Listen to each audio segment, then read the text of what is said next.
Ethan looked out over the still lake, knowing this would be the last anniversary he'd ever pretend to celebrate. The sun was folding behind the ridge, casting the surface of Lake Stowe in soft gold. Through the wide glass window, he could see the reflection of the candlelit dining table already set, 2 wine glasses, a bowl of Claire's favorite sugared almonds, and folded linen napkins stiff as soldiers. Inside, everything glowed. Outside, everything paused. Behind him, laughter peeled through the open-plan kitchen like a blade disguised in velvet. "Lisa, you haven't aged a day," Claire chirped, her voice 2 octaves higher than usual. "Ethan, don't you think Lisa looks stunning?" He turned, offered a mild smile, and nodded. "Absolutely." Lisa smiled back, breezy as ever. Her coat hung on one arm, the other clutching a wine bottle she'd brought uninvited. "Hope I'm not crashing," she said. Claire answered for him. "Please, you know Ethan doesn't mind." She was right. Ethan rarely objected, not when Claire changed their vacation plans to attend some networking retreat. Not when she belittled him in front of friends. Not even when she joked, last year, at this very table, that she could trade him in for someone younger and more vigorous. The memory lodged like glass beneath the skin. He turned back toward the window. Let silence answer for him. As the women talked and poured, Ethan stirred the risotto he'd started an hour earlier. It was one of the few traditions he still upheld, cooking their anniversary meal, though it had long since ceased to be shared. Claire perched on the bar stool nearest the open wine. "You didn't tell Lisa about my latest client," she said, swirling her glass. Ethan didn't look up. "The tech merger?" Claire's laugh had the metallic echo of performance. "Not just the merger, sweetheart. The CEO's offered me an advisory retainer through Spring. It's 6 figures, low 6. But still, guess someone finds me indispensable." Lisa clinked glasses with her. "Told you, always land on your feet. Unlike some people," Claire added, too casually. Lisa's eyes flickered, then dropped. Ethan plated the food. Dinner was punctuated by Claire's monologues. How disorganized her new client was. How tiring it was to carry the weight of someone else's empire. How exhausting it must be for Ethan to not be the breadwinner. She said it all with a laugh. A toast, a brush of the arm, but each word was a surgical slice. Ethan watched Lisa. She nodded and smiled, but her eyes sometimes glanced toward him, as if searching for cracks or bruises not easily seen. After dessert, Claire insisted on showing Lisa a new scarf line she'd ordered online. "Just 10 minutes, she promised, disappearing upstairs with her friend. Ethan retreated to the study. It smelled faintly of pine and old paper. Books he hadn't touched in years lined the shelves. On the far wall, a framed photo from their first year of marriage leaned slightly askew. Claire's arms were coiled around him in the picture. Smiling too wide, he looked grateful, like a man who'd just signed the mortgage on a beautiful prison. He opened his laptop. The folder was buried 3 clicks deep, personal, archive greater than 2019_notes. Inside, an old email stared back. The subject line read, "Be careful. She did this before." The sender was anonymous but the signature wasn't, Anna S. He clicked open the audio attachment. A breathy voice began. Claire was cheating on Mark. "She'll do it again. She always needs to dominate. If she can't control you, she'll destroy you." Ethan leaned back in the chair. Let the words fill the room like smoke. He didn't flinch, didn't rewind, just waited until the file ended. Then closed it. He moved the audio file into a new folder. Failsafe, Claire. Claire never raised her voice to Ethan, she didn't need to. Her silences were weapons. The morning sunlight crept in pale and cold through the dining room windows, casting long streaks across the oak table. Steam drifted from 2 untouched mugs. Ethan sat with his fingers loosely wrapped around his cup, watching the tendrils curl upward like ghosts. Claire hadn't spoken in 17 minutes. She scrolled through her phone with slow precision, her expression unreadable, her lips pursed in a slight, permanent disapproval. Ethan cleared his throat. The water wasn't quite boiling. "If you want, I can reheat. I don't want it hotter. I want it right." She didn't look up. The mug hadn't been touched. Neither had the toast he'd browned just how she liked, crust trimmed. Corner-cut diagonals. Claire tapped her phone once, set it down, and finally met his gaze. "You slept in. I thought you wanted to hike before the snow starts." I do. I was up late, Ethan said evenly. Claire's brow arched. Doing what? He paused. Reading. Clearing out old files. She stared at him long enough for the silence to crackle between them. Then turned her eyes toward the window. You always did cling to outdated things. The breath in Ethan's chest thickened. He sipped his tea and tasted nothing. The clink of her spoon against the porcelain was surgically precise. You know, I lost my first husband by being too honest, she said, voice smooth as cream. I used to think men respected the truth. Ethan said nothing. Claire continued, her eyes distant. Mark hated when I told him what I really thought. Said it made him feel small. Funny thing, I never felt smaller than when I was married to him. She offered a tight smile. You're better than that, aren't you, Ethan? He nodded faintly, as expected, but his fingers flexed beneath the table. A memory stirred, faint, but sharp. His mother's voice on the porch one autumn afternoon. Years ago. Do you love her, or fear her? He'd laughed then, dismissed it as meddling, but even then, he hadn't had an answer. Only silence. Now, he had something better than an answer. He had a plan. Later that morning, while Claire took a long bath upstairs, lavender oil and opera music humming through the floor, Ethan moved quickly. He removed the voice-activated recorder from its box inside his suitcase.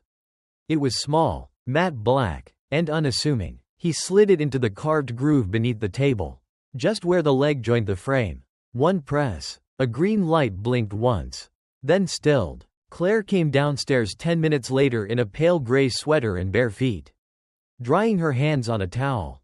She moved around him like weather. Lisa texted, she might come by for lunch. That's nice, he said. She didn't answer. They sat. They ate. She spoke mostly about herself, how tired she was of everyone needing her, how men always depended on women to carry the emotional weight. Ethan nodded when required, stayed quiet when it was safest. Then came the line. Men, she muttered, stabbing at a slice of apple, are only loyal until they sense weakness. Ethan looked up. Her eyes weren't on him. They were on her reflection in the window glass. She smiled at it. That night, long after Claire had fallen asleep with a melatonin gummy and a podcast, Ethan sat in the study with earbuds in. He pressed play. He expected to hear the usual, veiled complaints, casual dismissals, maybe the sound of her phone notifications. But what he heard made him sit straighter. You know what the worst part is? Her voice whispered through the static. He still thinks I chose him. The message was meant to save a friend's relationship. It nearly cost Ethan his freedom. The afternoon sun filtered weakly through the overcast sky, casting a flat, silvery glow over the back deck. A chill breeze stirred the last stubborn leaves clinging to the trees. Ethan stood by the wooden railing, phone in hand, watching a squirrel dart between patches of frost and moss. Jason's messages came in quick succession. Jason. Man, I'm done. She's impossible to talk to. Jason.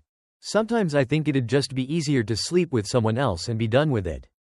Ethan sighed. He could almost hear Jason's voice, tight with frustration and cheap beer. It wasn't the first time his old friend had vented about his relationship. But something about today felt heavier.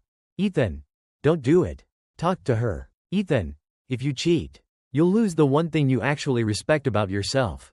Ethan. Don't blow it over a bad week. His thumb hovered before hitting send. Then, with a resolute tap, the message disappeared into the ether. Behind him, the cottage door creaked open and shut.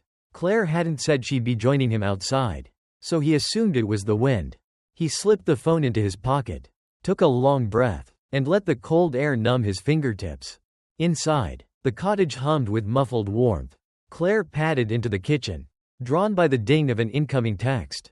The phone sat on the counter, screen aglow. She picked it up. Her name wasn't on the thread, but the words, sometimes I think it'd just be easier to sleep with someone else and be done with it, blared like sirens. Her pulse spiked. The next message wasn't much better. Don't do it. Talk to her. Her throat closed. The phone was Ethan's. The messages were raw, intimate, damning, and in that split-second blur of suspicion and fury, context disintegrated. All she saw was betrayal, laid out in text bubbles. A secret conversation. A confession. You think I'm stupid, she whispered aloud. Her eyes narrowed. Outside, Ethan leaned against the railing, unaware of the storm forming behind him. He was rereading Jason's last reply. Appreciate you. Man, I needed that. When the deck door slammed open, Claire's boots hit the wood hard. She walked with the precision of a blade unsheathed. In her hand, his phone. She hurled it at him. It bounced off his chest and clattered to the planks. You think I'm stupid? She spat. Voice razor thin. Ethan blinked. Claire, what? She pointed, trembling with rage. I read it. Every damn word. You were planning it. With her. Again. The back door creaked a second time. Lisa froze halfway through, holding a half-filled mug of cider. Her eyes darted from the shattered phone to Claire's wild expression. To Ethan's stunned silence. Claire turned sharply. He's cheating on me. Again. No one screamed yet, but the match had been lit. The fire crackled in the pit, sending sparks into the ink-black sky. Smoke curled upward, carrying the scent of hickory and something unspoken. Ethan knelt beside the stacked logs, feeding in a few more pieces of kindling. The flames danced, unpredictable, alive. Claire had retreated inside hours earlier after the outburst.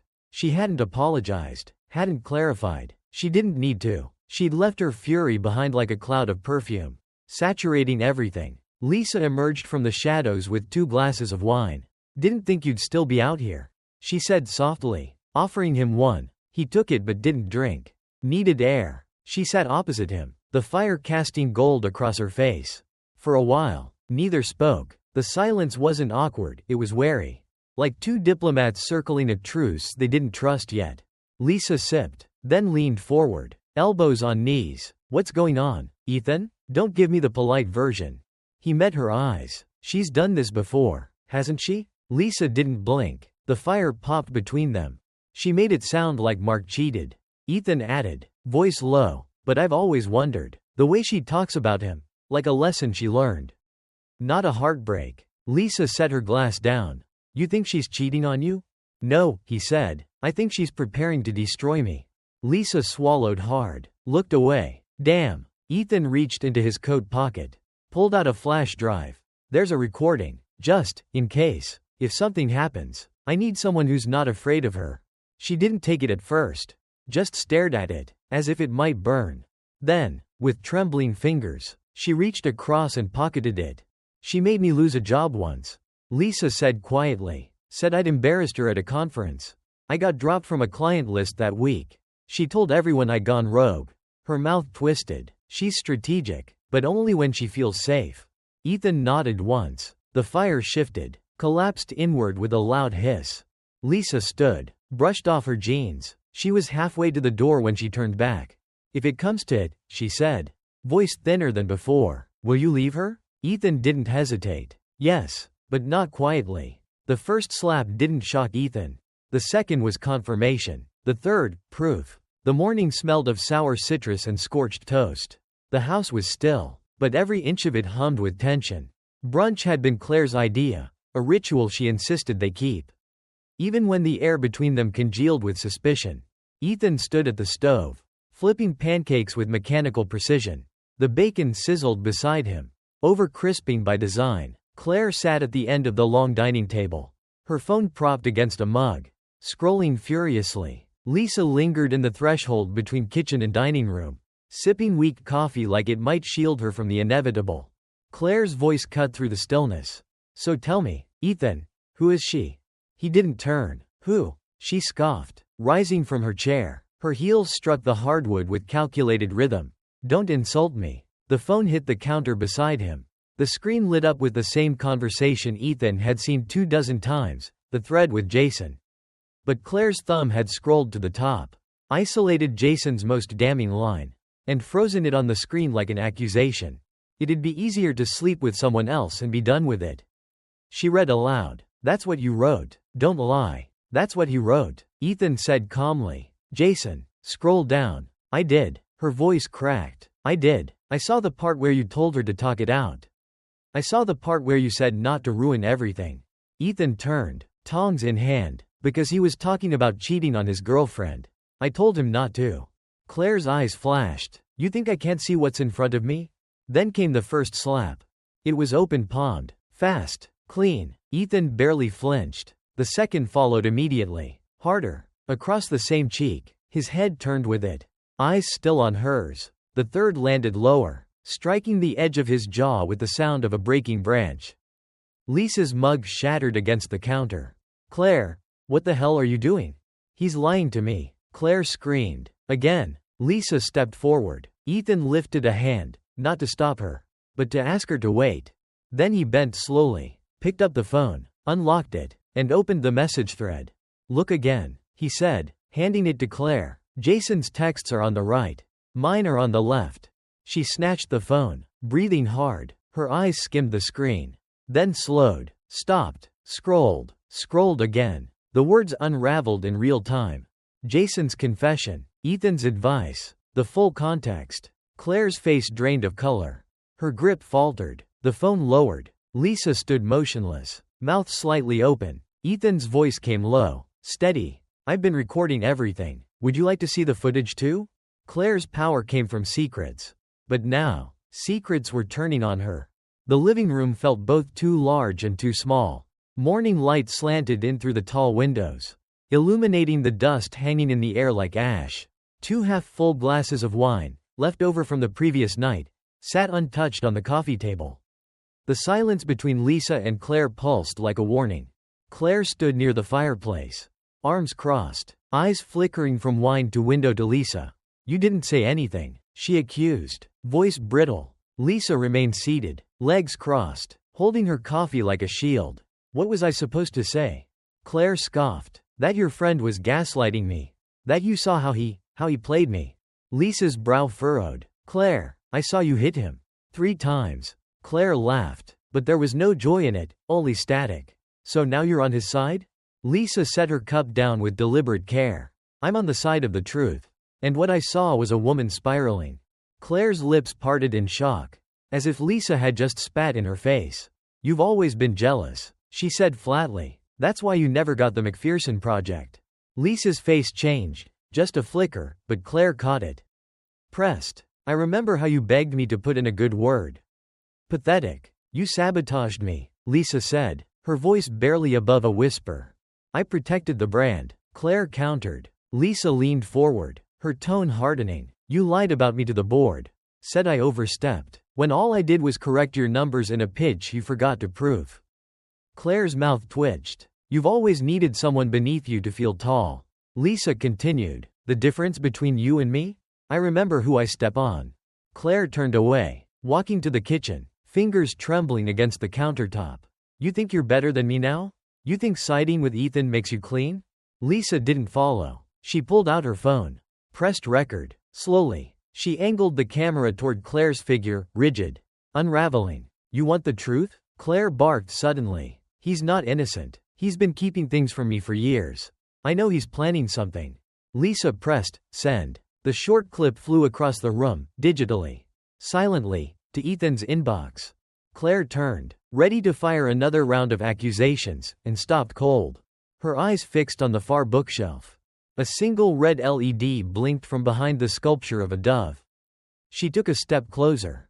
Another blink, then another. A camera, recording, still on. She moved to it, slowly, the wine glasses on the table trembling in her peripheral vision. Her reflection stared back at her in the dark lens. Her breath fogged for just a second. Then, low and deliberate, she whispered into the lens. "You think this is over?" She threatened to end it with divorce. Ethan planned to make it final, with evidence. The tires of Ethan's car hissed over the damp asphalt as he pulled out of the gravel driveway.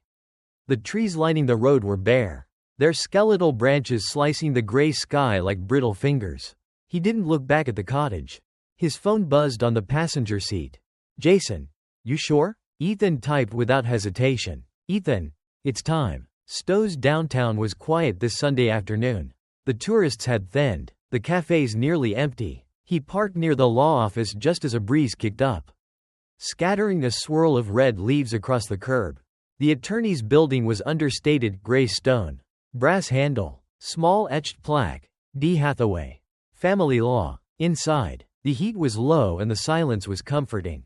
Dana Hathaway met him in the waiting area with a firm nod.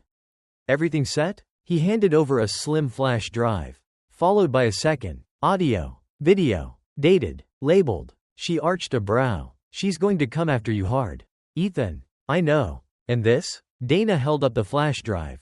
Backups, he said. I've also scheduled auto-send emails to her business partners, her friends, and her brother. If anything happens to me or this gets dragged through the press. Got it. Dana's mouth tightened. You want this quiet? No, Ethan said. I want it thorough. When he stepped back outside, the sky had shifted. The clouds hung low, almost bruised, the air vibrating with the promise of something breaking. Back in the car, he opened his scheduling app.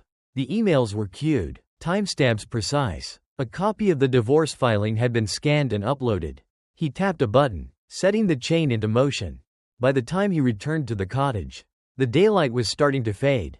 He parked with a strange sense of calm. In the silence of the engine cutting off, he heard the faintest sound, voices. Inside, the living room was dim. The television was on. Claire stood frozen, one hand over her mouth, staring at the screen. Footage played in loop, her hand striking Ethan's face, once, twice, 3 times. Her voice screamed through the speakers. The room pulsed with her fury. She turned slowly as Ethan walked in. He said nothing, just moved to the coffee table and placed a cream-colored folder down with quiet precision. Signed and dated. Reputation was her currency. That Sunday, Claire went bankrupt. The slap was still frozen on the TV screen, her hand suspended midair. Ethan's face already recoiling. The image filled the room with a ghostly presence, mocking her. Claire stood motionless, the air around her thick with static. Her laptop dinged. Again, and again. She opened it. Dozens of unread messages stacked in her inbox like falling dominoes. Subject lines glared. Are you okay? Tell me this isn't real. Claire? Her hands hovered above the keys, trembling. Then the first text came through on her phone. From Jenna, a friend from her PR days. Just saw the video. Holy hell. Claire. Then another from Marcus. What the hell happened? You hit him? Lisa, sitting on the far side of the room, didn't look up from her phone. She hadn't left since the folder landed on the table. She hadn't said a word. Claire turned to her. You could explain. You know this is taken out of context. Lisa raised her eyes slowly. Is it? Claire flinched. You know how he is. He manipulates. He plays victim. You hit him, Lisa said flatly. In front of me. Claire's voice rose. He recorded me, without my consent. That's entrapment. Lisa shrugged. It's also self-defense. Claire moved to the couch. Pacing now. You think they'll care about context? I built everything. My firm, my clients. The keynote next month. More notifications. Her group chat with colleagues was lighting up. Someone had posted the clip. The view count climbed with nauseating speed. Claire opened Instagram. There it was, tagged, stitched, already dissected in stories and DMs. And just under the video, a comment from Lisa. I was there. She hit him, more than once. Claire stared at it, frozen. She hadn't felt this kind of silence before, not in years. The kind where people watched, not waiting for you to rise, but to fall further. She dropped into a chair, spine crumpling, the room blurred at the edges. Then, another ding. She turned back to her inbox. A single new email. Subject line stark and cold. From Anna S. Subject. Told you the past never stays buried. Claire finally entered a room where no one listened to her, not even the mirror. The Boston apartment felt smaller than she remembered. Colder. The kind of cold that seeps into bone and stays. She didn't flip on the lights. Let the darkness hang. The door clicked behind her, shutting out a world she no longer had influence over. She stepped into the foyer, then stopped. The walls were bare. Where there had been framed photos, press events, award ceremonies, magazine clippings of her glowing face, there were only clean squares of lighter paint. Ethan had taken everything. His things, his memories. His absence felt louder than her rage.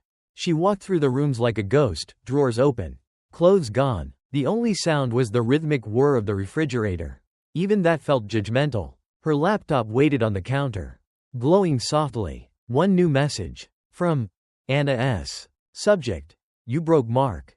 Don't break yourself now. She didn't click it. She knew the contents. She could see it anyway. Mark's face.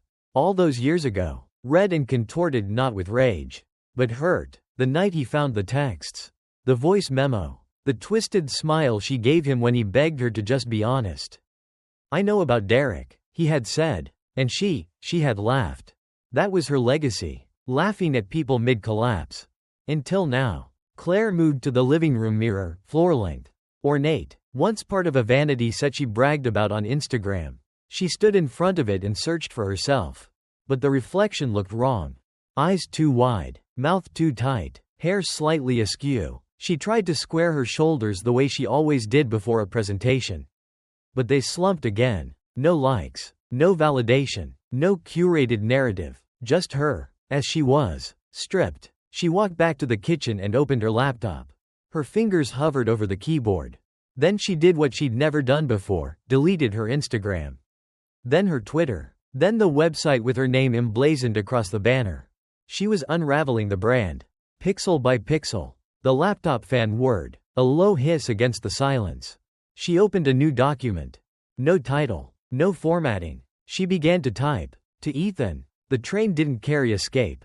It carried relief. Snowflakes drifted in slow spirals, landing softly on the brim of Ethan's cap as he stood on the edge of the platform. His breath came in faint plumes, mingling with the steam rising from the idling train engine. Monday morning in Vermont had a kind of hush reserved only for goodbyes. He adjusted the strap of his bag and stepped forward, boarding without fanfare. No one chased him. No one called out. That chapter was closed. Inside the train, warmth hugged him immediately, too warm. Almost. After the crisp morning, he found a window seat, slid his bag into the rack above, and sank into the cushions with a sigh that felt like it came from months ago. He pulled out his phone. The notifications had finally stopped, but the messages were there, unread. Waiting. Jason. You good? Ethan smiled. Just a little. Ethan.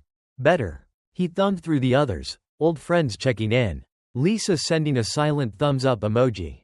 Even a former client writing to say he'd seen the video and was sorry it took this long.